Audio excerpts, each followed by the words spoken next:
The workplace is a-changin'. As more younger workers start to flood into IT departments, well, okay, millennials if you must, a lot of what used to work from a management point of view has stopped working. And this is leaving IT managers with more questions than answers. There's roughly 80 million workers in this next wave, and they're hitting IT especially strongly. IT managers had better find a way to bridge the generation gap, and they better find a way to do it very quickly. What's especially interesting about this new wave of IT workers is that the greatest probability of conflict in the workplace exists not between them and the older workers, the baby boomers, but rather between them and the wave that went before them, the Gen X, Gen Y crowd, who make up most of today's frontline IT managers. The reason that there's little conflict between the next wave and the boomers is because the boomers remind this batch of workers of their parents. And so the rules for interaction on both sides are already quite well known. It's when the Gen X, Gen Y managers try to impose the old way of doing things that conflict can arise. However, IT managers can take heart in the fact that it's the IT department that might have a leg up on how best to adapt to this next wave of workers. The culture that we've built into our IT departments is actually ideally suited to how younger workers choose to view the world. The world of IT has been, out of necessity, built around constant change, and because of that, it's developed an informal culture. Trends like permitting casual dress in the workplace and rapid adoption of new technologies really define the IT department, and so this should serve to match the expectations of the younger generation. Now, all that being said, IT managers are going to have to make some changes in order to accommodate their new workers.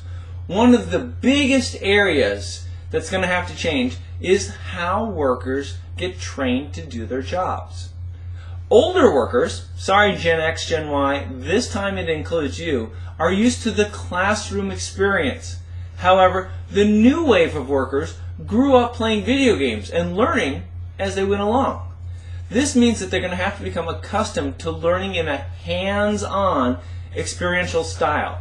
Before you rip up the textbooks and jump feet first into the new style of learning, you need to first keep in mind that not all of your workers will respond well to this style of learning.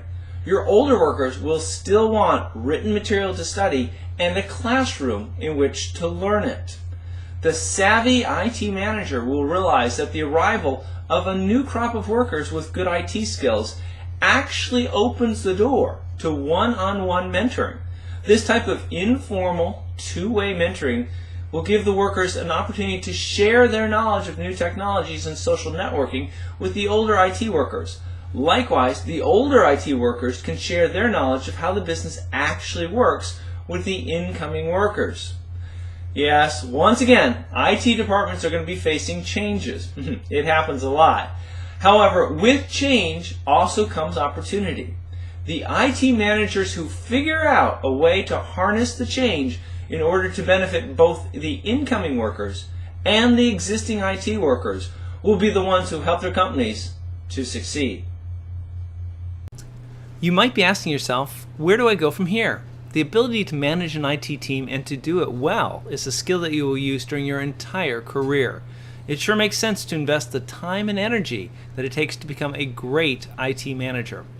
A great way to start doing this is to sign up for the free The Accidental IT Leader newsletter. This monthly publication is sent to your inbox and is overflowing with tips and techniques on how you can manage your IT team in a way that will make your life easier even as you get the most out of your team. We'll cover how to recruit and interview new team members, how to create goals that everyone will be willing to follow, what to do about underperforming team members, how to do evaluations, and how to manage your boss's needs. We might even cover an IT manager career tip or two. Hey, the newsletter is free, so you can't go wrong there. In the description of this video, you'll find a link that you can click on. Go ahead and click on it, and you'll be taken to a web page that will let you sign up for the newsletter.